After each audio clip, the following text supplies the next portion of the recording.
Kapan rumah kita menjadi rumah sorga? Jika nur Nabi Muhammad SAW dijadikan akhlak.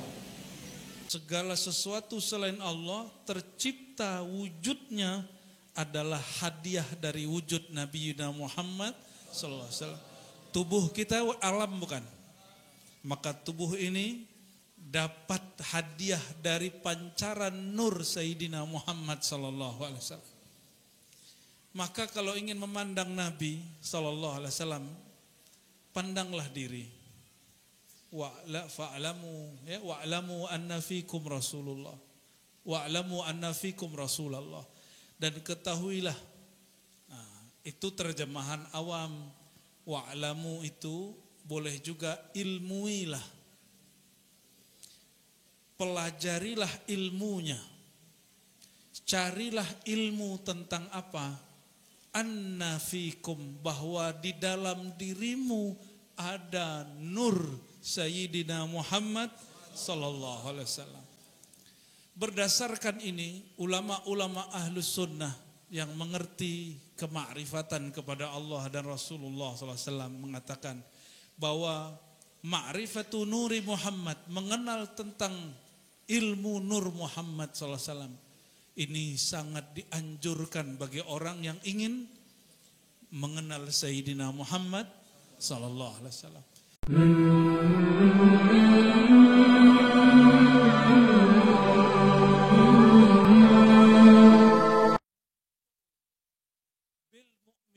terhadap orang beriman, rauf, dia sayang.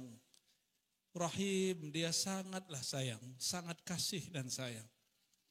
Yang sekarang sedang berselisih itu mukmin bukan? Innamal mu'minuna ikhwah, orang beriman itu bersaudara. Maka mohon Pak Pengurus ya, nanti hindari bahas-bahas begitu. Coba, itu masuk rukun iman enggak? Percaya tidak percaya bab begitu, bab nasab itu masuk rukun iman enggak? Enggak, itu cuma bab keilmuan. Jadi jangan sampai kita bertengkar karena masalah itu ya. Yang bagus fa aslihu baina akhawaikum. Islahlah, perbaiki di antara saudara-saudara kamu. Ya, kalau enggak paham jangan dipaksa. Ya. Tadi saya tanya, ingin jumpa Nabi enggak? Benar. Serius. Berapa cios nih?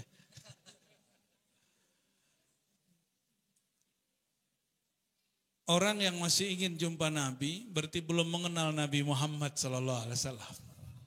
Ini kabar buruknya. Ini kabar buruknya ya. Kabar baiknya berarti engkau ente rindu dengan Nabi Muhammad, tapi rindu karena tidak tahu bahwa dia dekat selalu. Orang yang rindu berarti dia jauh. Berarti orang ini rindu kepada kekasihnya, tapi dia belum betul-betul mengenal sosok kekasihnya. Al-Imam Yusuf Nabahani tadi yang saya sebut dalam kitab ya, Salawatus Sana ala Khairil Anbiya. Apa kata beliau? Ulama kita sepakat, ulama ahlus sunnah yang belajar ilmu kerohanian, ilmu ma'rifat, bahwa ruhul Mustafa sallallahu alaihi wasallam tuhitul alam, tuhitul alamin. Bahwasannya ruh baginda Nabi Muhammad sallallahu alaihi wasallam meliputi alam. Kenapa? Al-alam minhu wa huwa abul awalim. Alam itu tercipta dari nurnya. Dan dia adalah ayahanda sumber dari semua alam semesta. Sallallahu alaihi wasallam. Maka kalau kita memandang kemana saja, ini alam bukan nih? Ini alam, tembok alam. Alam itu kullu ma siwallah. Segala sesuatu selain Allah tercipta wujudnya adalah hadiah dari wujud Nabi Muhammad sallallahu alaihi wasallam. Tubuh kita alam bukan? Maka tubuh ini dapat hadiah dari pancaran nur Sayyidina Muhammad sallallahu alaihi wasallam. Maka kalau ingin memandang Nabi sallallahu alaihi wasallam, pandanglah diri. Wa'lamu anna fikum Rasulullah. Wa'lamu anna fikum Rasulullah. Dan ketahuilah, nah, itu terjemahan awam. Wa'lamu itu boleh juga ilmuilah. Pelajarilah ilmunya. Carilah ilmu tentang apa? Anna fikum, bahwa di dalam dirimu ada nur Sayyidina Muhammad sallallahu alaihi wasallam. Berdasarkan ini, ulama-ulama ahlus sunnah yang mengerti kemakrifatan kepada Allah dan Rasulullah SAW mengatakan bahwa ma'rifatu nuri Muhammad, mengenal tentang ilmu nur Muhammad SAW, ini sangat dianjurkan bagi orang yang ingin mengenal Sayyidina Muhammad SAW. Jadi ada yang mengenal Nabi melalui riwayat. Riwayat itu apa yang didengar, yang dilihat sahabat, lalu disampaikan ke muridnya. Oleh muridnya disampaikan ke muridnya lagi, sampai sekarang namanya kitab hadis. Jadi kitab hadis itu riwayat tentang Nabi secara fisik, secara empirik. Empirik itu indera, yang dipandang, yang didengar, yang disentuh. Apa contohnya? Kata seorang sahabat Nabi, Sa'ib. Sa'ib ini masih kecil, dibawa oleh bibinya. Kata beliau, hamalatni khalati. Aku keluar bersama bibiku. Kemana? Menemui baginda Nabi Muhammad sallallahu alaihi wasallam. Di saat itu aku sedang demam. Biasa anak kecil sering demam enggak? Salah makan dikit demam, ya. Dibentak maknya dikit demam, digendong agak kasar dikit demam. Biasa anak-anak kecil itu. Kena virus sedikit demam. Dari dulu begitu. Ini tantenya, bibinya bawa kepada baginda Nabi Muhammad SAW. Ngapain? Bibinya, tantenya mengatakan, ya Rasulullah, haza ibnu ukhti. Ini anak dari kakakku. Berarti yang biasa ya, ngerawat dia, bibinya. Wabihi waj'un, di dalam badannya ada penyakit, dia suka demam. Mohon ditiup wahai Rasulullah. Mohon didoakan wahai Rasulullah. Dia enggak minta obat apa-apa, dia minta cuma dia diberkati. Maka Sayyidina Nabi SAW usap kepalanya, lalu beliau berwudu. Orang berwudu dulu, sekarang beda. Kalau sekarang wudu airnya dibuang. Kalau wudu Nabi Muhammad SAW, itu airnya yang gak ada kebuan. Pas cuci wajah, yang dikeluarkan beberapa tetes. Kalau kita mulai dari awal wudu sampai akhir, berapa air yang ngucur kebuang? Banyak, dan itu mubazir. Itu orang wudu sama syaitan. Nih, makanya sholatnya gak khusyuk-khusyuk, Pak. Jadi kalau wudu kecilin airnya. Ya, kenapa? Karena kita gak sempat matiin waktu pindah ke tangan. Betul gak? Kecilin. Kata beliau SAW, iqtasid walau kunta fin nahrin jarin. Hendaklah kamu hemat menggunakan air, walaupun kamu sedang berada di nahrin jarin, sungai yang mengalir. Lalu Sayyidina Muhammad SAW, beliau setiap kali wudu, kalau lagi ramai, air wudunya ditampung orang. Kalau sahabat dekat, itu airnya diperebutkan orang. Hadis ini sahih, ada di Bukhari, ada di Muslim, bahwa wudunya diperebutkan sahabat. Adapun kisah ini ada dalam kisah Imam Tirmizi. Setelah itu, Nabi percikan dia. Dan kata Sa'id, fasyaribtu min wadu'ihi, lalu aku minum bekas wudunya. Dia minum bekas wudu Nabi, coba bayangin. Nabi punya dosa enggak? Nabi punya dosa? Ibu punya dosa, Bu? Bapak punya dosa? Dosa ke ibu ya? Betul ya? Iya, ibu dosa ke siapa, Bu? Dosa ke bapak? Ya salam. Beri rumah dosa tuh, bukan rumah sorga tuh. Kapan rumah kita menjadi rumah sorga? Hah? Jika nur Nabi Muhammad SAW dijadikan akhlak. Ya. Lalu Sa'ib mengatakan, aku sembuh. Diberkati Nabi Muhammad SAW. Bayangkan bekas wudhu Nabi. Nabi ini gak ada dosa. Wajahnya nur, kulitnya nur, darahnya nur, batinnya nur.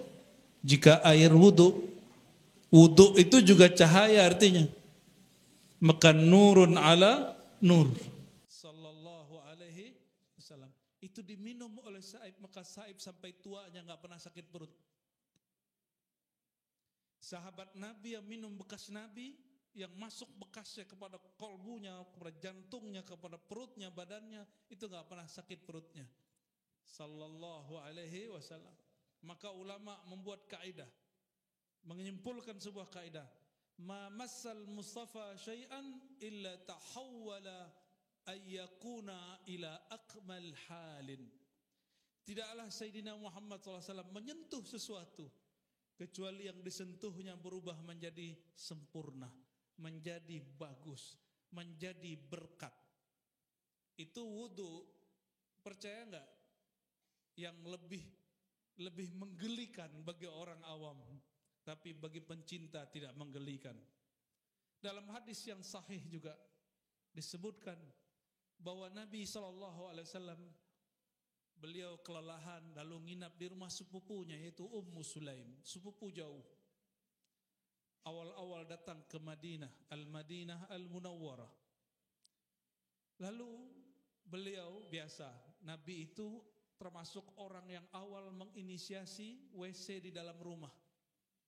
Maka beliau ambil beberapa tempat-tempat botol-botol dari bekas-bekas tumbuhan atau batang-batang pohon yang bisa menampung air, maka beliau buang air di dalam situ. Ditaruhlah di bawah dipan, lalu beliau tertidur. Ini kejadiannya dua jenis. Satu bab keringat, satu bab air, buang air kecil Sayyidina Muhammad SAW. Ini jangan jijik dulu dengarnya. Ummu Sulaim biasa nggak ada keran, nggak ada aqua, nggak ada prima, nggak ada apa-apa dulu ya. Dulu itu orang kalau ngambil air mesti ke sumur, sumurnya 100 meter.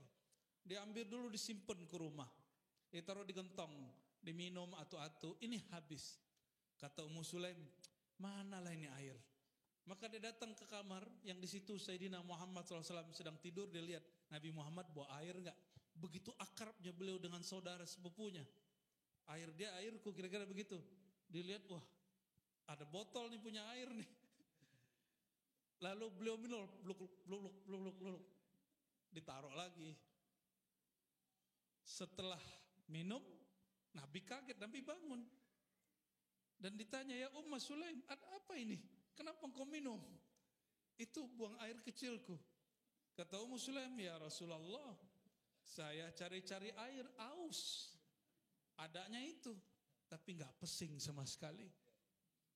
Tidak bau sama sekali, bahkan harum karena beliau tidak pernah memakan yang Bapak makan itu, jengkol. Apalagi, Ibu makan pete enggak, Bu? Jangankan jengkol sama pete, Nabi enggak pernah makan bawang putih, bawang merah.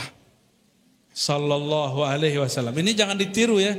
Nabi Muhammad itu didatangin Jibril. Jibril gak suka bau begitu. Ini didatangin Jibril gak? Udah, jadi kalau kita bukan temannya Jibril, jangan gaya-gayaan juga kayak Nabi Muhammad SAW. Ya. Micin, tahu micin MSG itu bikin bau badan, Pak. Maka coba aja kalau habis makan bakso, kalau Bapak makan bakso, dikasih micinnya 1 sendok. Gimana badan gak 7 hari sakit-sakit? Ya. Kalau mau makan bakso yang sehat, ya micinnya dikit aja. Kok jadi makan bakso, Pak? Sallallahu ala Muhammad. Lalu apa kata Nabi SAW? Di riwayat lain disebutkan bukan Ummu Sulaim, tapi Ummu Hani. Maka kita gabung dua sanadnya, bahwa yang meminum buang air kecil Sayyidina Muhammad SAW, dua perempuan, Ummu Hani dan Ummu Sulaim. Apa kata beliau? Kalau perutmu tidak akan pernah sakit selama-lamanya.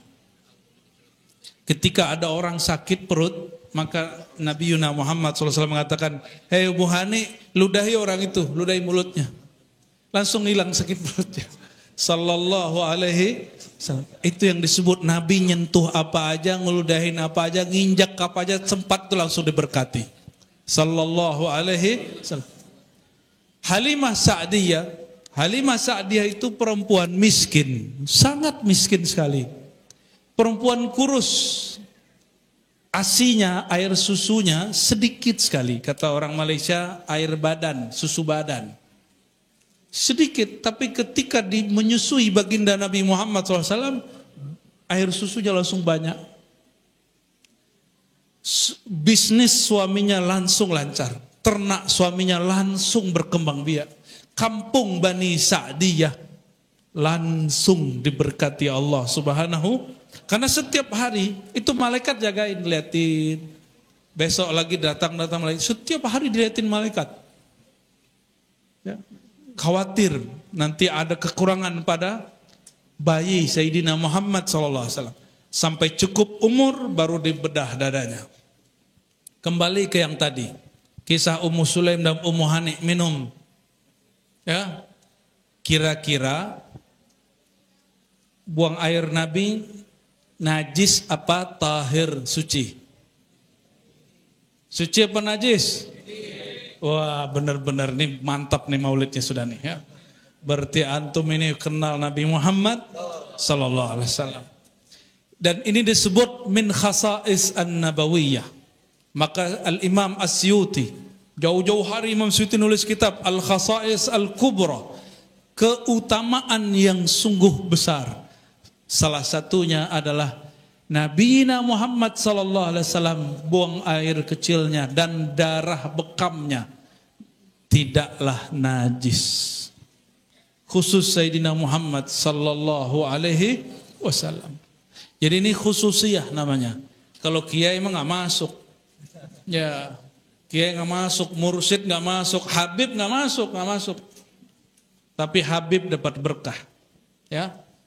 Habib nggak boleh sombong dengan nasabnya. Kenapa? Karena yang punya nasab Sayyidina Muhammad SAW orang yang paling anti dengan kesombongan. Maka kita pun tidak boleh sombong dengan apa yang kita punya. Karena sang Nabi yang berhak sombong tidak pernah sombong. Sallallahu alaihi wasallam. Allah mengatakan, ya wa innaka la'ala khuluqin azim. Engkau hai Muhammad akhlakmu agung. Orang agung berhak untuk merasa besar, tapi beliau tidak pernah merasa besar. Maka beliau ini saya nggak sanggup ngikutin ala beliau semuanya, tapi sedang belajar mengikuti. Diundang oleh wanita tua renta ke rumahnya, beliau datang. Ya, diundang orang Badui datang. Kalau kita kan diundang orang lihat-lihat dulu Pak, khawatir sanggup malam bebani dia. Kalau Nabi Muhammad SAW orang tahu semua, jika beliau menginjaki rumah itu diberkati. Ada Ibnu Ummi Maktum, salah satu muazin Nabi Muhammad SAW. Beliau mengatakan, ya Rasulullah, saya lagi bikin rumah, ingin diberkati. Ini dalil boleh dianjurkan kalau baru bangun rumah, undang orang soleh biar sholat di situ, makan di situ. Maka Sayyidina Muhammad SAW diundang. Diundang ngapain? Untuk diberkati dengan sholat. Karena beliau buat satu pojok untuk musolanya.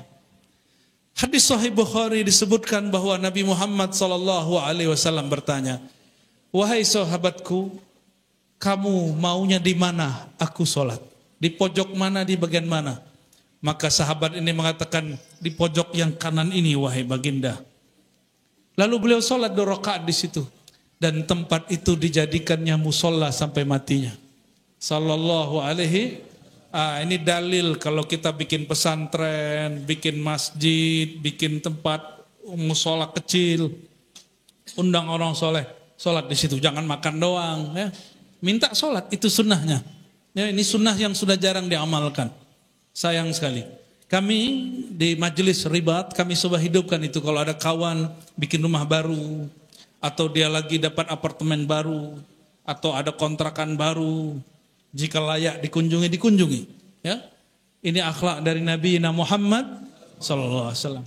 Lalu Nabi makan-makan, lagi makan-makan, sahabat ngegosip, oh ternyata dari dulu sahabat suka ngegosip. Kata sahabat Nabi, si anu tuh munafik ya Rasulullah, masa dia nggak datang sekarang? Lalu Nabi bilang, jangan suka membicarakan keburukan orang. Jangan suka menjudge orang munafik. Kenapa? Fa innahu qad qala la ilaha illallah wa Muhammadur Rasulullah. Orang itu sudah bersyahadat la ilaha illallah Muhammadur Rasulullah. Maka orang-orang yang kita lihat sekarang sedang konflik, sedang tengkar, itu bersyahadat enggak? Sufi bersyahadat enggak? Salafi bersyahadat enggak? Wahabi bersyahadat? Jemaat Tabligh bersyahadat? NU bersyahadat? Muhammadiyah bersyahadat? Terus kenapa kita kemudian mencoba mengeluarkan mereka dari rahmat Allah Subhanahu wa taala? Jika kita berbeda faham, beda aja. Kan tidak ada paksaan. Ya. Sahabat Nabi itu biasa beda dan mereka tidak memaksakan kecuali di awal-awal. Sayyidina Umar ketika mendengar ada orang baca Quran berbeda yang dia dengar, itu orang langsung ditarik, kamu ketarik dulu ke Rasul. Ya Rasulullah, ini orang buat Quran baru katanya.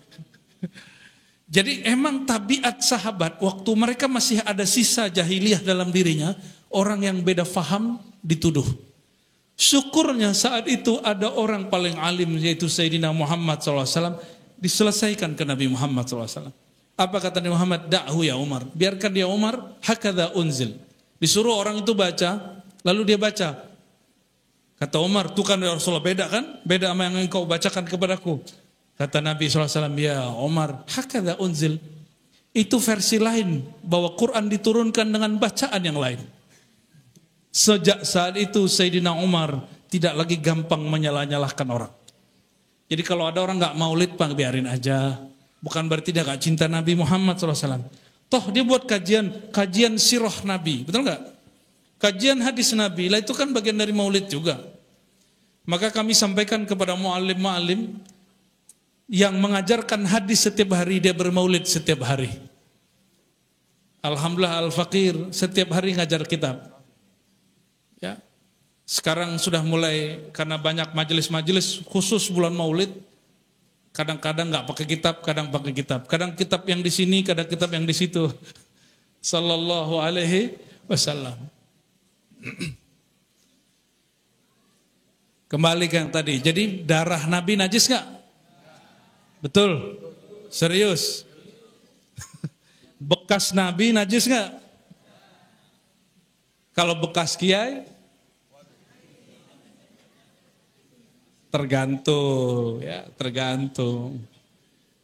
Kiainya mewarisi Nabi seberapa persen? Ya. Nur Nabi dalam dirinya berapa persen? Apakah nur Nabi SAW sudah sampai kepada gaya hidupnya, gaya makannya, gaya tidurnya, nafasnya, tenangnya, cara fikirnya, cara semua hidupnya? Jika iya, keberkahan Nabi mengalir padanya. Sallallahu alaihi wasallam. Ini yang Nabi sebut, tuba liman ra'ani wa liman ra'a man ra'ani. Beruntung orang yang pandang aku, beriman kepadaku, lalu beruntung orang yang pandang dia. Dia tidak pandang aku, tapi dia ketemu orang yang ketemu aku. Maka dalam ilmu hadis kami ada namanya musalsal birru'yah. Musalsal birru'yah artinya apa? Menghidupkan tradisi, memandang orang yang memandang Nabi Muhammad sallallahu alaihi wasallam. Namun orang membaca hadis musalsal birru'yah, kalau tidak paham ilmu tasawuf, dia akan kering, baca hadisnya enggak ada makna. Jika ingin memandang Nabi Muhammad sallallahu alaihi wasallam, pertama tadi pandanglah diri. Wa fi anfusikum afala tubsirun. Di dalam dirimu apakah engkau tidak memandang bahwa di dalam diri kita ada nur, ada kehendak, ada hidup. Hidup itu bersumber dari limpahan hidupnya Nabi Muhammad sallallahu alaihi wasallam. Jangan fikirkan Nabi Muhammad hanya Nabi Muhammad bin Abdullah yang sekedar hidup di Mekah dan di Madinah saja. Beliau itu lebih tua dari itu. Lebih tua dari itu. Nur Muhammad SAW Allah cipta dalam kalimat yang disebutkan Imam Ghazali. Ya, Sulwatul Arifin. 12.000 tahun sebelum diciptakan aras langit dan bumi. 12.000 tahun cahaya. Ada riwayat kedua menyebutkan 4.000 tahun sebelum aras. Wallahu a'lam bis-shawab. Ada yang umurnya sudah 1.000 tahun. Nabi Adam itu tinggal di sorga 2 atau 3 hari. Tapi sehari di sorga 1.000 tahun di sini. Berarti umur Nabi Adam waktu turun sudah berapa tahun?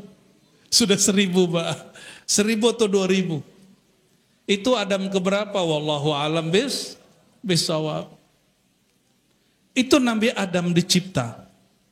Sampai Adam yang kita itu sekitar 6.000 hampir 7.000. Jadi 7.000 kurang sedikit. Mungkin kurang 40 atau 30 tahun lagi.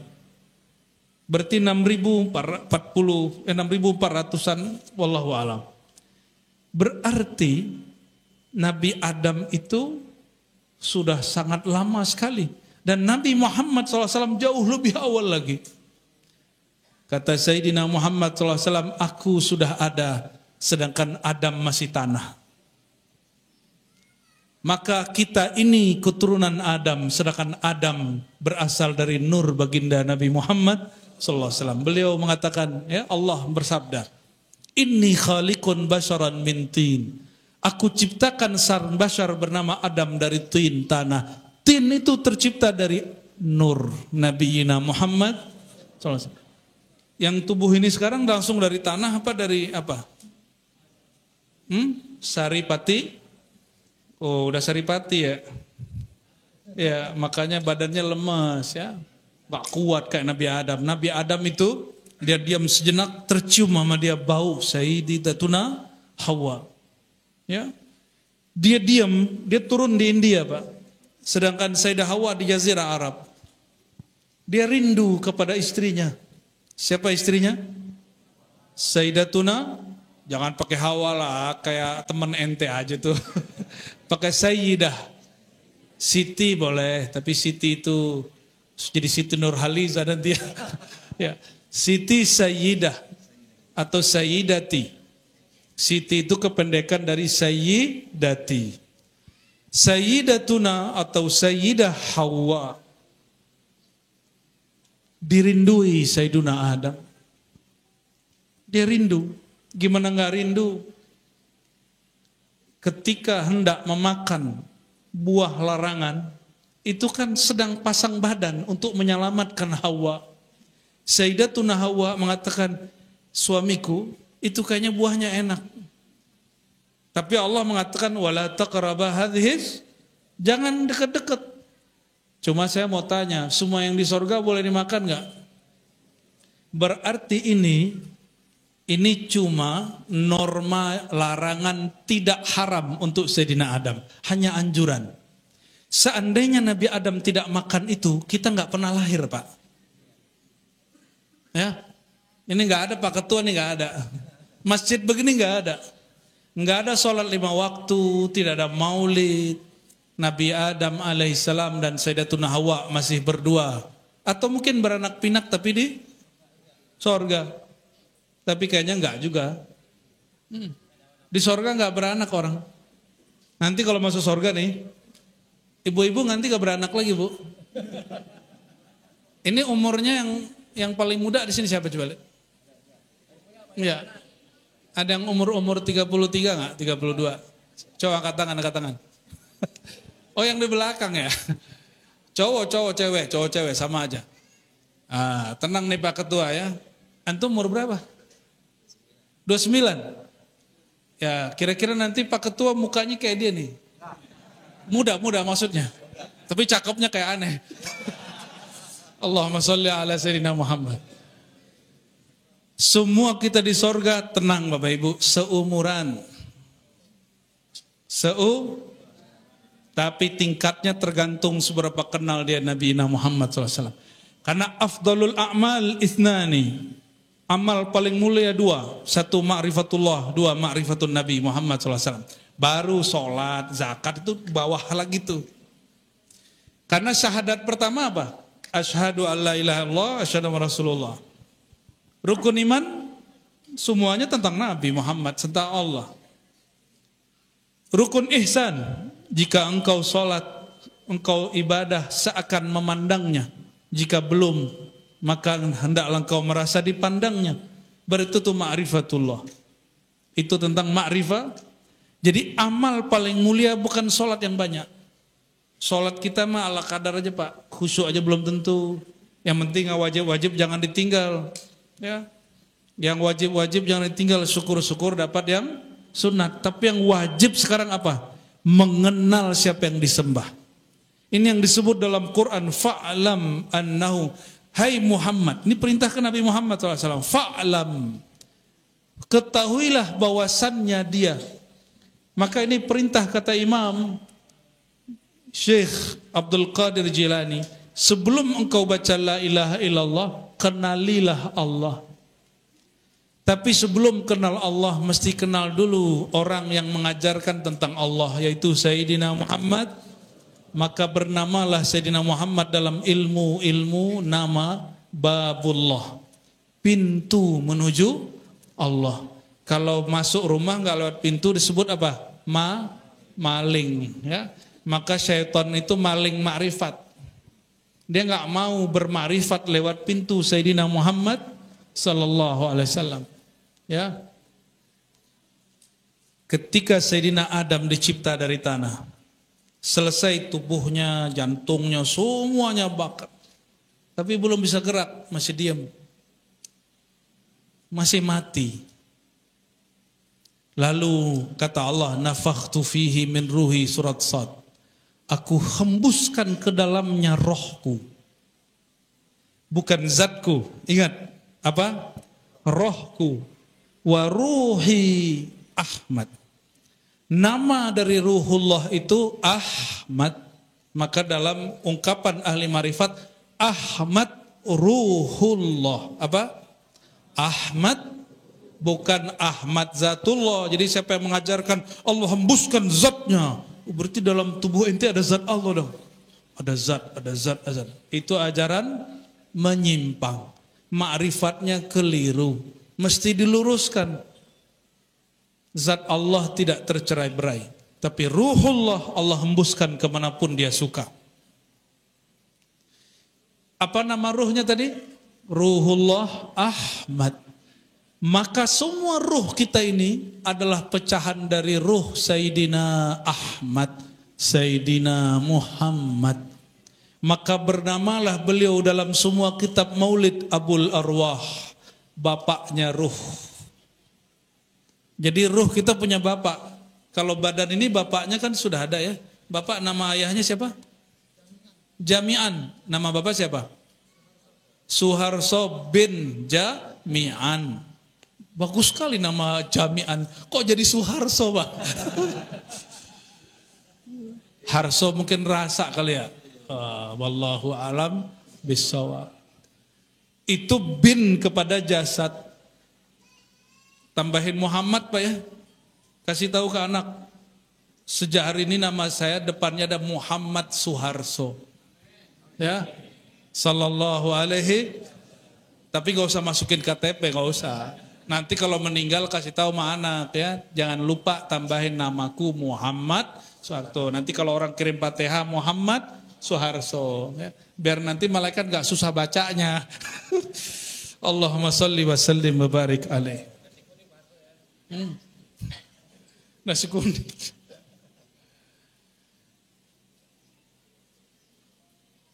Kalau tubuh ini mungkin tidak sekeren para habaib, ya kan? Wajah-wajah kita kan standar-standar semua kan? Ya paling cakep, paling aneh di sini. Ya abis itu ente ya. Ya bener gak? Ya iyalah. Kan harus GR dikit. Tapi secakap-cakap kita, itu tidak ada yang bisa mensifati, menganalogkan, membandingkan wajah Nabi Yuna Muhammad Sallallahu Alaihi Wasallam. Jadi seindah apapun wajah habaib hari ini, wajah asyraf hari ini, wajah-wajah mursyid hari ini. Nggak ada wajahnya yang mewakili wajah Sayyidina Muhammad sallallahu alaihi wasallam. Tapi semua rupawan, rupawati yang ada di wajah kita itu percikan dari jamalul Mustafa sallallahu alaihi wasallam. Percikan dari keindahan wajah Nabi Muhammad sallallahu alaihi wasallam. Pak Ketua, istrinya dulu cantik gak? Dulu cantik gak? Ya, sekarang masih cantik gak? Sekarang masih cantik gak? Bingung nih. Tat, istri antum cantik gak? Itu cantik dari siapa? Dari nur, langsung ke Allah aja, hebat bener ente. Dari nur jamalil Mustafa, dari nur keindahan wajah Nabi Muhammad SAW. Kalau lihat-lihat pohon, lihat apapun, lihat pemandangan indah, itu cuma satu percik dari keindahan wajah Nabi Muhammad SAW. Maka beliau mengatakan semua keindahan alam itu setengah keindahanku belum sampai. Itulah alasannya para sahabat tertentu tidak sanggup memandang wajah Nabi Muhammad SAW. Ada yang paling kenal gurunya, pasti sanggup natap gurunya. Tapi Sayyidina Abu Bakar, orang terdekat beliau di luar Ahlul Bait, itu tidak sanggup menatap wajah Sayyidina Muhammad SAW. Karena wajahnya indah sekali, sekali menatapnya tidak sanggup lagi turun. Langsung fana. Satu-satunya perempuan yang berani menceritakan tentang Nabi Muhammad SAW bukan istrinya. Istrinya pun tidak berani menatap Nabi Muhammad SAW kecuali nggak sengaja. Kalau mau menatap, seakan-akan minta izin dulu. Istri-istri Nabi Sallallahu Alaihi Wasallam. Ada seorang perempuan, saya setiap maulid saya kisahkan ini. Beliau sedang hijrah, kehabisan minuman bersama Sayyidina Abu Bakar Siddiq. Maka sampailah di suatu perkampungan, di situ ada kandang ternak kecil yang dipunyai seorang ibunda bernama Ummu Ba'bad atau Atikah. Siapa namanya? Atikah atau Ummu Ba'bad. Nabi kemudian bertanya, "Wahai bunda, adakah engkau menyimpan air?" Dicari-cari di rumah nggak ada. Habis juga tuh air, lagi bokeh juga tuh orang. Nyimpan makanan? Enggak. Terus Nabi lihat keluar. Oh, itu ada, kamu punya domba. Tapi domba yang itu kok sudah kurus sakit-sakitan. Kata Nabi SAW, "Wahai Ummu Ba'bad, wahai bunda, izinkan aku untuk ngambil susu darinya." Kata Ummu Ba'bad, "Emang bisa? Coba aja," katanya. Ummu Ba'bad belum kenal, yang datang ini adalah Sayyidul Awwalin, Sayyidul Akhirin, yang nyentuh apapun barang itu langsung menjadi berkah. Dia nggak tahu. Ini mak-mak biasa. Saya baru aja ketemu banyak orang di kampung-kampung, pelosok-pelosok. Itu ada yang mirip-mirip begitu. Ya, ada yang mirip-mirip begitu. Nyablak gitu, nyablak ngomongnya. Kita membayangkan, kayaknya lebih parah daripada yang nyablak di Pulau Jawa, Pulau Sumatera, Pulau Sulawesi ataupun Kalimantan. Akhirnya Sayyidina Muhammad SAW bilang kepada Sayyidina Abu Bakar, "Kamu ambil." Dia ambillah itu domba yang sudah kurus kering, diurut-urut mulai dari kepalanya, kakinya. Nabi itu penyayang, nggak langsung main ambil-ambil, Pak. Ini punya kucing gak nih? Ya, kucingnya ditendang apa diurut? Ditendang ya. Dikasih bekas apa dikasih makanan yang bagus? Tuh kan antum ini nggak tega. Sukanya dikasih tulang apa daging? Kucing kita dikasih tulang apa daging? Tuh kasih dah daging. Ya. Tuh kalau ngasih ikan plus ada dagingnya. Jangan cuma tulangnya. Coba Pak Soeharto kalau makan duri mulu sakit nggak mulutnya? Itu nggak ada namanya dokter gigi kucing, nggak ada. Kasihan dia itu. Sayyidina Muhammad SAW dia urut-urut itu. Akhirnya ternyata si kambing ini dia ada keseleo di badannya. Itu Nabi urut. Jadi Nabi ini juga punya ijazah urut ternyata ya. Jadi yang bisa ngurut-ngurut itu ya, jangan hanya ngurut manusia, urut juga lah hewan ya. Kalau ada hewan ketabrak, kucing biasa ketabrak. Kalau tikus gak usah. Tikus itu dalam hadis Nabi disebut fuwaisikoh. Fuwaisikoh itu benda yang fasik, merusak. Kalau kucing enggak. Jadi kalau kucing kita ketabrak masih ini, urut Pak. Ya datang ke apa tuh yang patah itu? Bukan, urut patah siapa namanya? Haji Gopli gitu ya. Apalagi yang di Fatmawati sono tuh. Nah itu tuh Jinaim gitu. Kalau saya habis patah juga Pak, diurut sama Haji Ulim keluarga daerah Cikeas sono. Ya dibawalah ke sana. Jadi yang dipijit itu nggak hanya cuma mungkin terapisnya bingung. Lu bawa orang apa bawa binatang gitu ya. Walhasil setelah badannya sehat, barulah Nabi SAW urut. Tapi akal tidak masuk akal. Karena akal kita tidak sampai. Nabi urut, harusnya nggak ada air. Jangankan susu, air pun nggak ada. Tapi Nabi kemudian peras, keluarlah susu. Diminum, kata obat, hah beneran nih, ente canda. Kata Nabi, coba minum, diminum. Sampai udah bluk, full perutnya. Lalu ada lagi seorang sahabat datang, Nabi kasih minum sampai puas. Ada sahabat lagi datang, terakhir Abu Bakar Siddiq. Lalu baru beliau yang minum. Oh begini akhlak Abul Arwah, ayahanda alam semesta, ayahanda ruh kita. Dia nggak mikirin dirinya. Kenapa? Karena beliau pernah mengatakan, aku tidak perlu makan sebenarnya. At'amani Rabbi wa asaqani. Yang ngasih makan minumku langsung Allah. Jadi beliau makan minum itu hanya hukum basyariahnya, hukum manusiawinya. Tapi hukum hakikatnya, beliau lebih sakti daripada Ashabul Kahfi. Yang tidur gak perlu makan, gak perlu nasi. Betul gak? Lebih karomah, lebih mukjizat Nabi Muhammad SAW atau Ashabul Kahfi? Mana yang lebih kuat? Nabi Muhammad SAW. Karena keberkahan Ashabul Kahfi dari nur Sayyidina Muhammad SAW. Tapi beliau tetap minum. Lalu beliau ambil lagi beberapa botol dan dikatakan, simpan ini untuk rumahmu wahai Ummu Ma'bad. Nabi SAW lanjut jalan. Pulanglah suaminya Ummu Ma'bad. Kata suaminya, kalau manggil istri gimana Pak Soeharto? Umi. Oh, soleh sekali. Ya, kalau Pak Ketua gimana Pak Ketua? Ya yang Mama. Masya Allah. Itu belanjanya 10 juta sebulan. Kalau ente manggil istri apa? Masih jomblo? Mamah juga? Mamahnya siapa? Kalau ini 10 juta, kalau nggak tahu udah berapa juta nih. Kata Sayyidatuna Ummu Ma'bad ketika dipanggil suaminya, wahai istriku, ini kok banyak air susu, dari mana kau peroleh? Kita kan sedang paceklik. Kata beliau, tadi ada orang aneh. Tadi ada orang disebutin sifatnya 1, 2, 3, wajahnya enggak kasar, wajahnya teduh, matanya begini, bibirnya begini, sebutin semua. Orang itu urut-urut, domba kita yang sedang sakit langsung sehat, dipencet-pencet keluar susu katanya. Itu mustahil Pak, susu datang dari badannya. Tapi itu air susu dari mana tuh? Ini yang pernah kita sampaikan di maulid-maulid masa pandemi. Orang takut bikin maulid, kita bikin maulid Pak. Dapatlah kita beberapa hikmah. Nabi Muhammad SAW pegang kunci surga, benar gak?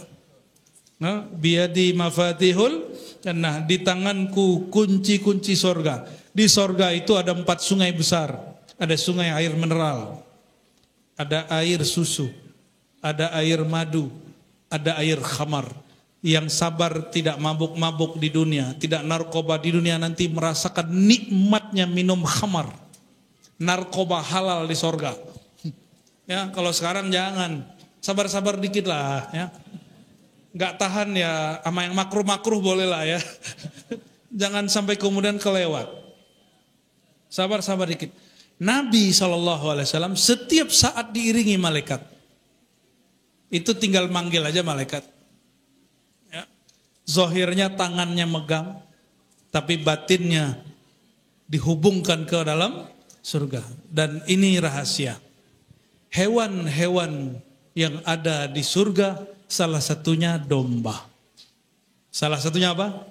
Domba. Maka kitmir yang ada, anjing yang mengawal Ashabul Kahfi, pun nanti akan dirubah Allah. Nggak tahu dirubahnya jadi domba atau jadi makhluk lain. Wallahu a'lam bissawab. Ini jam berapa nih Pak? Ini cerita Nabi itu nggak ada beres-beresnya. 11? 3 menit lagi dong. Dikit lagi ya. Lalu Sayyidina Muhammad SAW jalan. Ya. Dimanapun beliau jalan, di atas ada apa? Awan. Tapi Abu Bakar ember nggak? Abu Bakar nggak pernah ember. Dia bilang, wah keren, aneh tadi merasakan sesuatu yang aneh. Kenapa? Aneh tadi sama Nabi, di atas ada? Enggak, Abu Bakar sukut, dia diam. Dia kunci rahasia Nabi Muhammad SAW. Maka Sayyiduna Abu Bakar adalah orang yang paling banyak mengunci rahasia Nabi Muhammad SAW. Jangankan rahasia itu. Bapak Ibu tahu nggak Nabi pernah melamar berapa perempuan? Pak Haji tahu nggak? Hah? Itu mah istri. Ibu ada yang tahu nggak Nabi melamar pernah berapa istri? Ini zaman dulu loh Ibu ya, zaman sekarang jangan, nggak sanggup ente. Di zaman dulu tuh biasa, 100 tahun lalu juga biasa. Nabi melamar yakhtubu salathina imra'atan. Nabi pernah melamar 30 perempuan dan menikahi hanya 13. Tapi cerai 2, sisa 11, meninggal 2, sisa 9. Sallallahu alaihi wasallam. Maksudnya apa cerita Nabi begitu? Nabi sallallahu alaihi wasallam pernah sahabatnya Abu Salamah meninggal, gugur di medan juang, meninggalkan janda punya anak. Si janda menangis. Kenapa? Yang menanggung hidupnya nanti siapa lagi? Dia sangat cinta kepada Abu Salamah. Wajar nggak Bu istri sayang suami? Wajar? Wajar ya? Suami sayang sama bini nggak? Apa bini-bini? Akhirnya beliau bertakziah, dijenguk, dilihat Ummu Salamah sedang nangis. Ummu Salamah doa. Lalu kemudian kedengaran nama Nabi SAW. Kata Nabi, berdoanya yang benar Ummu Salamah. Apa doa yang terbaik yang benar itu wahai baginda? Lalu Nabi mengajarkan, hai Ummu Salamah, jika doa, berdoalah ya Allah, berilah aku ganti yang lebih baik daripada suamiku, Abu Salamah. Yang lebih baik dari Abu Salamah siapa? Nabi Muhammad sallallahu alaihi. Karena Abu Salamah Abu Bakar ini makomnya hampir-hampir sama tinggi. Tapi Nabi hanya kasih doa begitu. Waktu itu Abu Bakar hadir, Omar hadir, sahabat-sahabat hadir. Yang mengerti maksud Nabi cuma Abu Bakar Siddiq. Nabi pulang, lagi di jalan, Umar biasa, ini bapak-bapak ini Bu, ngomongnya aneh-aneh Bu. Ya, ini dari dulu emang sudah genetik sudah ya. Sudah genetik. Kata Umar, bro, janda tuh, muda. Itu sahabat Nabi begitu loh Pak. Jadi mohon dimaklumi biar tinggal dijewer aja di rumah. Yang penting gak ketahuan yang di rumah. Tuh Bapak itu sepakat tuh. Allahumma sholli ala sayyidina. Namanya siapa Pak? Namanya siapa?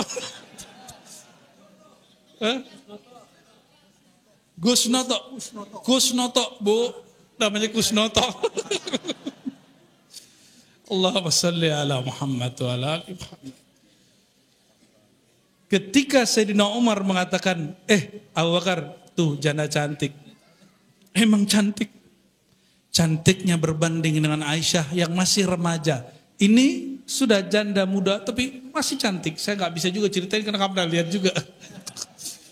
Tapi Nabi berminat, berarti ada wajah, nur wajah beliau nebar ke situ. Karena beliau hanya menyukai wajah-wajah yang tidak cukup cantik, tapi mesti wajahnya cantik teduh. sallallahu alaihi wasallam. Akhirnya Abu Bakar mengatakan, kamu diam hai Umar. Sang Nabi kekasihku, kekasihmu ada rahasia. Dan aku tidak mau buka rahasianya sebelum terjadi.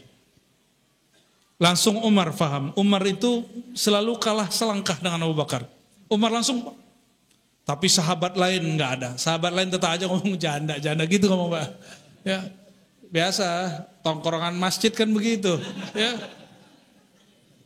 Allahumma sholli ala sayyidina Muhammad. Akhirnya Sayyidina Muhammad SAW selesai Ummu Salamah iddah 4 bulan 10 hari langsung dikhitbah dan menikah. Kata Umar, benar kata ente Abu Bakar. Minta maaf dia dalam hatinya. Ya. Nah ini satu amalan sebelum selesai. Pernah ngomongin orang gak? Pernah gunjingin orang gak? Malu gak minta maaf? Padahal dosanya gede loh itu. Tahu gak kafarahnya apa? Mau dikasih tahu? Nah ini kafarahnya. Setiap kali bicarakan orang, kafarahnya 1 dari 2 aja. Bacakan Fatihah untuk dia. Yang kedua, baca selawat, kirimkan pahalanya untuknya. Sallallahu alaihi. Supaya apa? Supaya dosa menggunjingkan orang itu diubah oleh Allah Subhanahu. Nah, coba sebentar. Ingat orang yang pernah kita gunjingkan. Udah ingat? Sudah? Coba bacakan Al-Fatihah.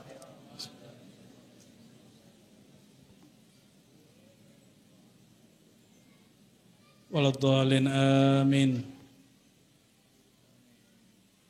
Allahumma fir lana wa lahu. Amin ya rabbal alamin. Cukup ya Pak Haji ya? Kalau saya cukup lah, udah panas. Allahumma sholli ala sayyidina Muhammad wa ala sayyidina Muhammad. Ya. Dengan ini ya. Ada Habib? Oke. Mari kita tutup kajian ini dengan baca salawat ke Nabi Muhammad SAW. Allahumma sholli ala sayyidina Muhammad. Ada digerantung terus. Oh, tuh. Ini Habib request ini. Jadi grogi nih Bib. Ya udah tanya jawab kalau gitu. Ada tanya jawab, boleh, monggo silakan. Diatur Ustadz, coba. Nanya ya, bukan debat ya.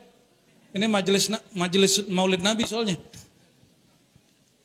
Langsung saja saya ingin bertanya kepada Abu Ya, bagaimana menurut pendapat Abu Ya tentang polemik nasab yang menurut pendapat yang dikarang-karang oleh Imanuddin Al-Kaburi, Pak Ustadz. Mohon penjelasannya. Gelar Al-Kaburinya jangan dipakai ya. Oh jangan, jangan dipakai ya. Ya. Oke. Kenapa? Sibabul muslim fusuk, mencaci maki sesama muslim Oh dia mencaci maki itu urusan dia. Dia merendahkan itu urusan dia. Persoalan nasab ini ada hikmahnya. Mungkin. Ini Indonesia ini kan satu-satunya negeri yang menghargai Ahlul Bait setinggi mungkin. Ya. Mungkin ada yang nyusup. Ya. Sehingga atau ada sayyid-sayyid yang belum layak dipanggil Habib sudah jumawa. Maka Allah tegur dengan cara ini. Dan ada hikmah kedua, Allah sedang angkat nasab para zuriat wali songo.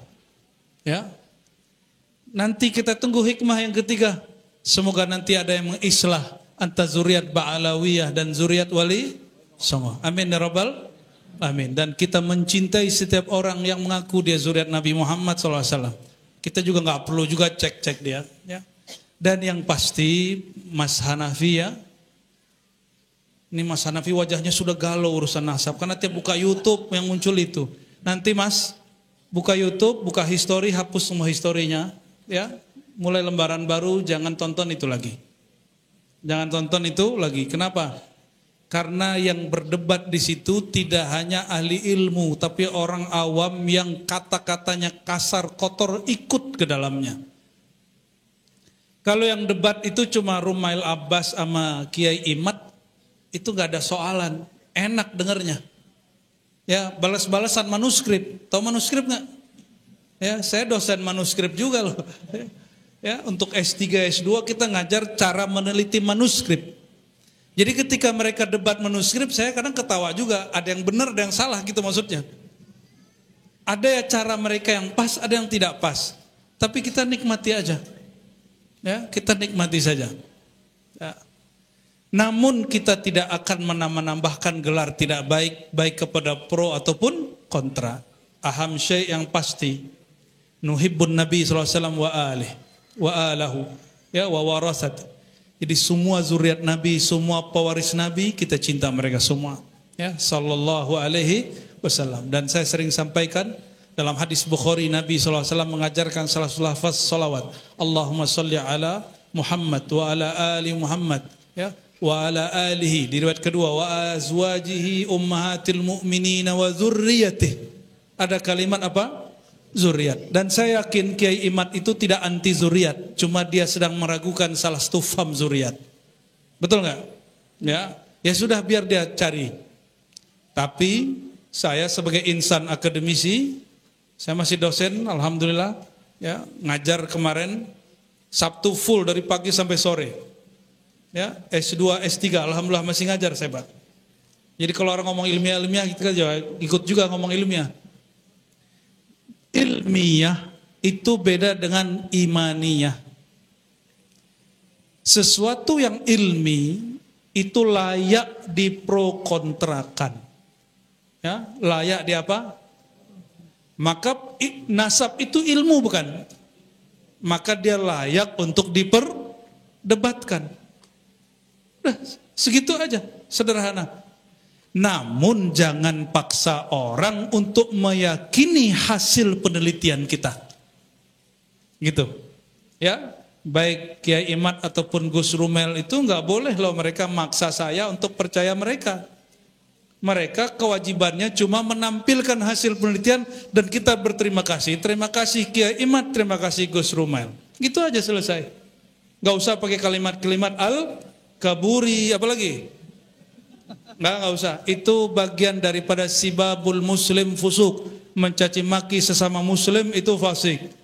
Kiai Imad itu masih muslim nggak? Masih. Kecuali ente nambahin syahadat baru. Bahwa syahadat itu sah kalau percaya nasab. Ya, nggak masuk. Itu bagian dari adab. Karena hadisnya mengatakan ahibbu ahla baiti hubban li. Cintai ahlu baitku karena cinta kepada aku, bukan karena si ahlu bait itu. Karena akunya, karena Sayyidina Muhammad sallallahu alaihi wasallam. Sayyidina Muhammad itu al-badr. Idza tala al-badr inkashafat al-budur. Jika sudah terbit sang purnama Muhammad sallallahu alaihi wasallam, maka semua bulan-bulan, rembulan, bintang gemintang semuanya tertutup. Semuanya hilang.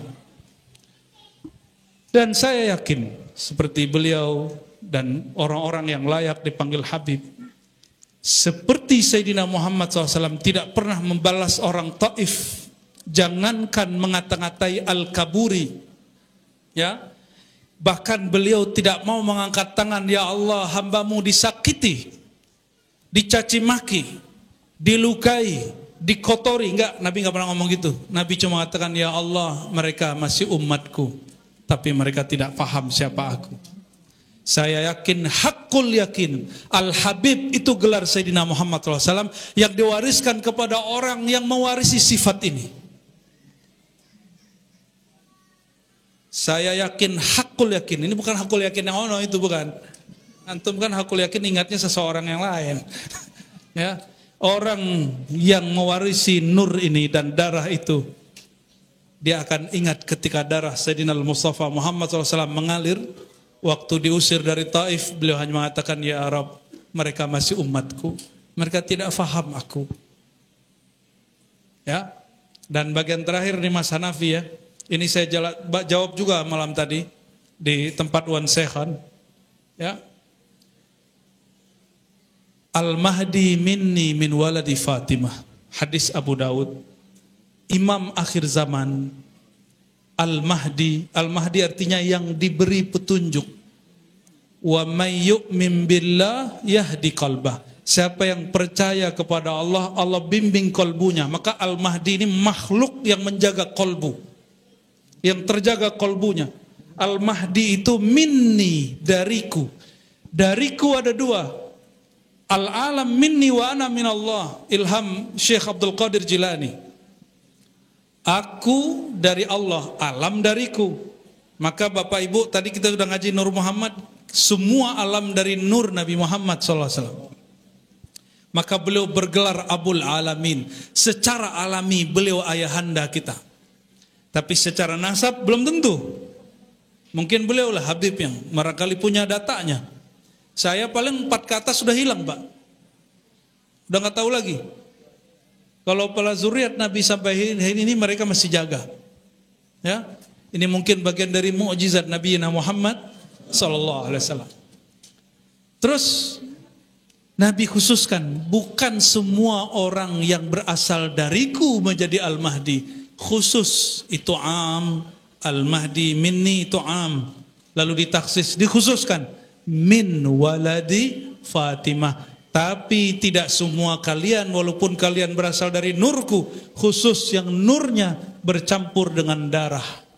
Min waladi Fatimah. Dari zuriat Sayyidah Fatimah.